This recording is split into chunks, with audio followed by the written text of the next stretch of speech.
The movie opens in a quiet suburb in the 1980s, where we see a girl named Emily babysitting two kids, Mark and Marina.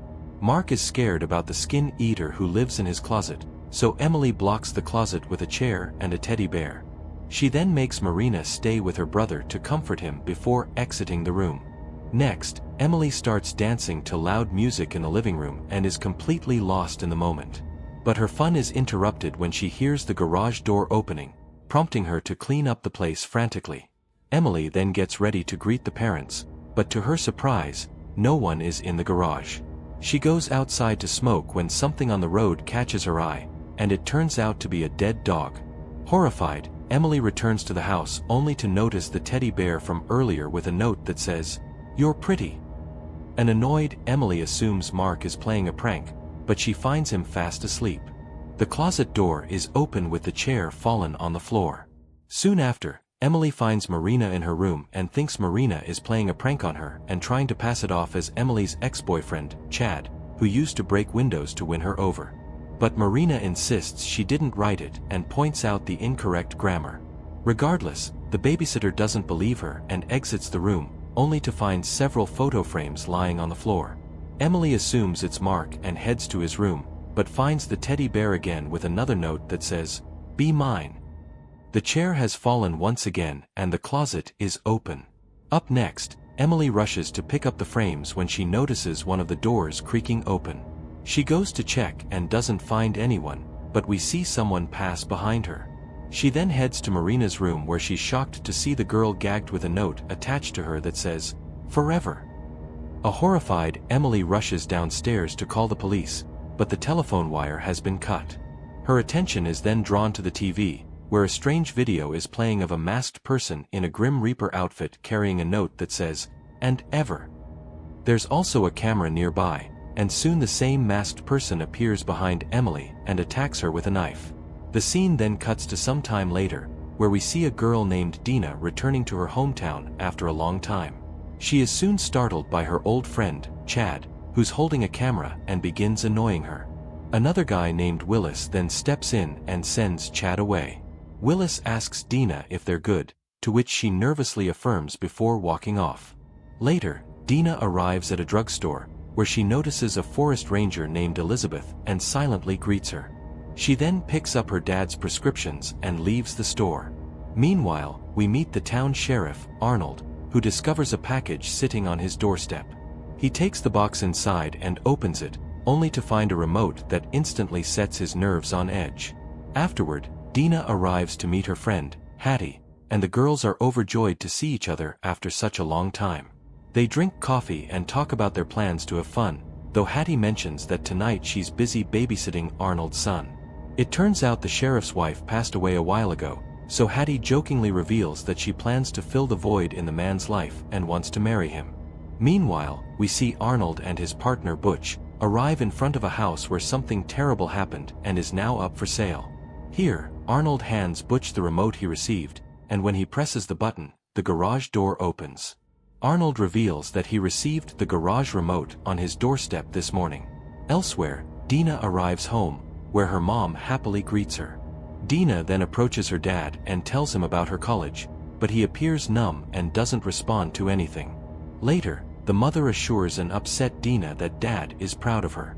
She also reveals that Hattie had called her earlier, saying there has been some kind of emergency. Meanwhile, the officers return to the station, and we learn that the house they just visited was where Emily was killed. Just then, a staff member gives Arnold another box, saying it showed up on her porch, but was addressed to him. The officers then open the package and find a cassette titled Night of the Reaper. They play it and see footage of a young man camping in a forest, who soon hears rustling noises. He rushes to investigate and soon comes across a dead dog, which horrifies him. When he returns to his tent, he discovers a camera, and then the Reaper suddenly appears and kills him with a single strike. The officers are horrified, and Arnold says that the boy is Connor Davis, who was found dead by the creek 2 years ago. Even though authorities ruled it an accident, Arnold reveals he never believed it and had always been suspicious. Elsewhere, Deena calls Hattie, who reveals that she's terribly sick and desperately asks her to babysit the sheriff's kid tonight. Deena hesitates at first, but when Hattie continues to plead, she finally agrees. Meanwhile, Arnold and Butch are driving when they notice Elizabeth on the road inspecting a dead dog. She explains that it must have been run over, and it's already the fourth or fifth one this month. Shortly after, the officers arrive at the woods to inspect the place where Connor Davis died. But then, Arnold's eyes widen in shock when he notices another package lying ominously on the ground. The duo takes it to the station and soon discovers that it's another cassette titled Night of the Reaper. The Babysitter. As they play the tape, they are horrified to witness footage of Emily before she died. They replay it for any clues and soon notice a parked van, which shockingly turns out to be Chad's. Elsewhere, Deena finally arrives at the sheriff's house, which is secluded deep within the woods. She then meets Arnold's little son, Max, and the two introduce themselves to each other. Meanwhile, the officers have brought Chad in for questioning and even seized his camera. The boy stubbornly refuses to cooperate, citing his constitutional rights and even demanding a lawyer. But Arnold accuses him of making snuff films and claims he's an accessory to Emily's murder, which leaves him visibly speechless. Back to Deena, she asks Max to give her a tour of the house and in exchange, she will give him a treat. The boy excitedly agrees and begins showing her around the place. The two soon arrive in the basement where Deena finds a box of belongings of Max's late mom. She opens it and finds a wedding dress, but this upsets Max, who suggests going upstairs. The two then continue exploring and Deena notices a locked room, so Max explains that it's his dad's office and there's a gun inside. Deena then spots a picture of his mom who passed away in a car accident. Max reveals that both he and his dad miss her greatly. Shortly after, she gets a call from Arnold who asks if everything is okay, to which she affirms. After hanging up, Arnold begins questioning Chad again, but the boy doesn't seem scared and even threatens to sue them. Arnold then brings up his friend Willis, suggesting he might be an accomplice, but Chad claims that he hasn't done anything wrong either. Arnold refuses to believe this and asks Butch to bring in Willis, but the latter insists they can't act irrationally since there isn't enough evidence. This only enrages Arnold, who declares he will do it himself and sets out to find Willis. Back in the house, it's time for Max's bedtime, so Deena tucks him into bed and heads downstairs. She then takes a sip from a bottle of whiskey and looks for food when suddenly she hears a dog shrieking outside. Deena heads out with a flashlight and approaches the dog, which is now completely dead. Just then, the door behind her begins rattling. The scared girl quickly rushes inside and locks the door before finally letting out a sigh of relief. Later, Deena calls animal control to report the dead dog, and the operator assures her they will pick it up in the morning. Meanwhile, Arnold breaks into Willis's empty apartment and begins inspecting carefully. The TV is flickering with nothing but static, and a dog collar catches his eye, immediately raising his suspicions. Meanwhile, Deena feels alone and scared, so she calls Hattie and the two begin talking. But this is when she suddenly hears a loud thud upstairs and asks if it's Max, but there's no response. Just then, Hattie hears her doorbell ring and has to cut the call, despite Deena begging her not to go. Her fear escalates as she starts hearing footsteps moving through the house and notices that someone has opened the basement door. Elsewhere, Arnold hears music coming from a room and heads there to see what's going on. But he's shocked when he finds a tape with the same title, Night of the Reaper. Deena, on the other hand, cautiously approaches the basement, calling out if someone is messing with her. And then, when she turns on the lights, screech. Meanwhile, Willis returns to his apartment, but Arnold quickly points a gun at him and arrests him for the murder of Emily. Deena, on the other hand, desperately tries to call Hattie, but the latter doesn't pick up. She heads to Max's room to accuse him of messing with her, but he's peacefully sleeping. Deena soon hears a loud thud, and as she rushes to check, she sees Max's mom's picture, now covered with a news article about her accident. The girl runs to the living room right when she hears the sound of glasses shattering from upstairs. She rushes to check and realizes the sound came from Arnold's office. Back at the station, Arnold brings in a beaten-up Willis, after which Chad is finally released and he is horrified to see his friend arrested in such a battered state. Arnold then locks himself in a room and plays the tape he found at Willis's place. To his shock, it turns out to be footage of someone who was seen hitting a tree after being distracted by the Reaper. It turns out to be Arnold's late wife, who was still alive at first, but the Reaper brutally bashes her head multiple times until she's actually dead. This devastates poor Arnold and fills him with overwhelming grief and anger. Elsewhere, Deena enters Arnold's office at home and notices the window has been shattered. Her attention is then drawn to a board, which reveals the thorough investigation Arnold has been conducting on the killer. Suddenly, she hears a loud banging and footsteps approaching, prompting her to quickly call 911. Back at the station, Arnold enters the interrogation room and demands that Butch get out. Once they're alone, Arnold aggressively demands to know why Willis had his wife's footage, so the terrified boy reveals that he was only supposed to give it to Arnold.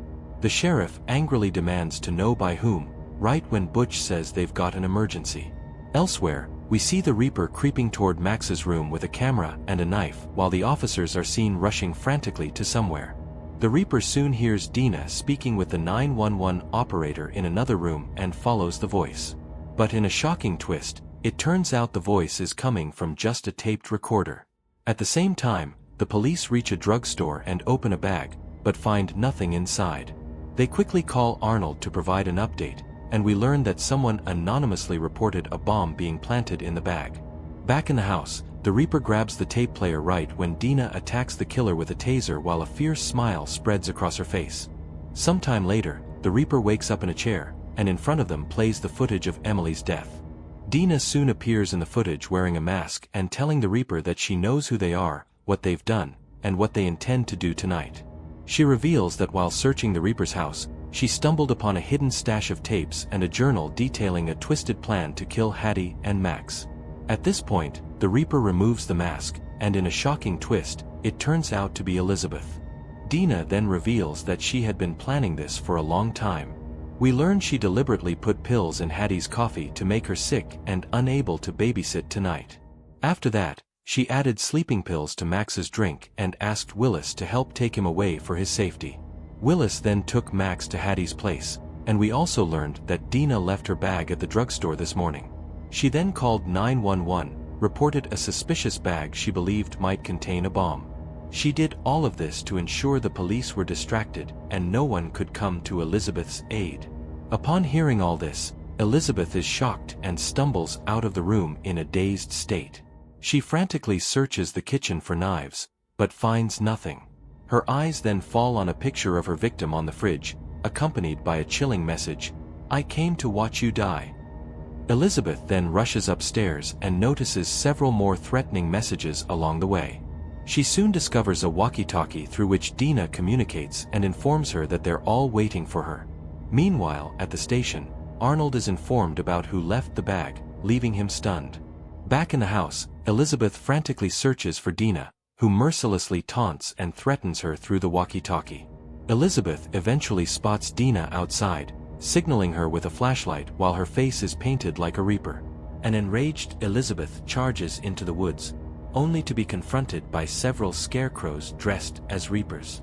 And then, while she's distracted, right here, gunshot, at this moment, a shocking revelation comes to light. Deena is none other than the older sister of Emily, who was Elizabeth's victim. She is ready to take revenge on the woman who destroyed her family. But before she can pull the trigger, it's about time. Chad strikes Deena unconscious with a heavy log. The two killers work together to drag her unconscious body into the house. Meanwhile, Arnold tries to contact his house several times, but there's no response, which worries him. It turns out all the officers have been dispatched to the bomb scene, so he heads out alone by himself. On the other hand, Deena wakes up in the house and notices Chad desperately trying to treat Elizabeth's wound. Deena then tells Elizabeth that she made a mistake, revealing that she saw her at Emily's funeral and later followed her home. Meanwhile, Chad bandages Elizabeth's wound with a scarf while Deena reminds him how his dad used to give him black eyes, and now he's just replacing him with Elizabeth. But Chad yells at her, insisting that Elizabeth is an artist and Deena is only jealous because they made Emily a star. Chad then informs Elizabeth that the sheriff sent an officer to his house, but he slit the man's throat before coming here. He worries that their cover is blown and that they need to escape immediately, but Elizabeth assures him that they will go unnoticed just like they always do. Just then, they hear Willis's voice on a walkie-talkie, and Deena mocks the killers for thinking they are in control here. Chad angrily grabs the walkie-talkie and plans to lure Willis in, and after killing them, he and Elizabeth can disappear. But then, all of a sudden, the fuck does he want? Gunshot. Elizabeth brutally blasts Chad head open, after which she lunges to attack Deena as well. Sometime later, Deena wakes up to find herself tied to a chair while Emily's final moments are playing in front of her. A camera is set up nearby, and Elizabeth reveals her plan to finish Deena slowly, just like she did with her sister. She coldly explains that no one cares about Emily, which is why she records everything, because everyone eventually forgets. Next, Elizabeth wears her mask and brutally stabs Deena's leg, causing her to scream in pain. But Deena tells her that she forgot one thing, that she didn't just kill Emily. Arnold then appears and shoots Elizabeth. He's worried about his son, but Deena assures him that he is in a safe place. Up next, Arnold is shocked to see that the Reaper is none other than Elizabeth. The deranged woman tries to pretend it was all Deena's doing and begs for his help, which the sheriff obviously doesn't believe.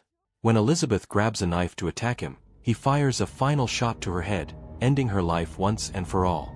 Afterward, Arnold realizes that it was Deena who sent him the package, and she says that he deserved to know the truth. Arnold wants to call the officers, but Deena stops him, saying she doesn't want Elizabeth to ruin their lives as well. With this, Arnold comes up with a plan. Elizabeth will be reported missing in a few days, and after that, they will search her house. There, they will find all the evidence proving that she was the killer. The plan goes smoothly, and the officers eventually find Chad's body along with other evidence at Elizabeth's place, confirming her as the killer. The movie ends with Emily's memorial while Arnold tells Deena that they now share a dark secret, having both found a way to exact revenge and honor the memory of their loved ones.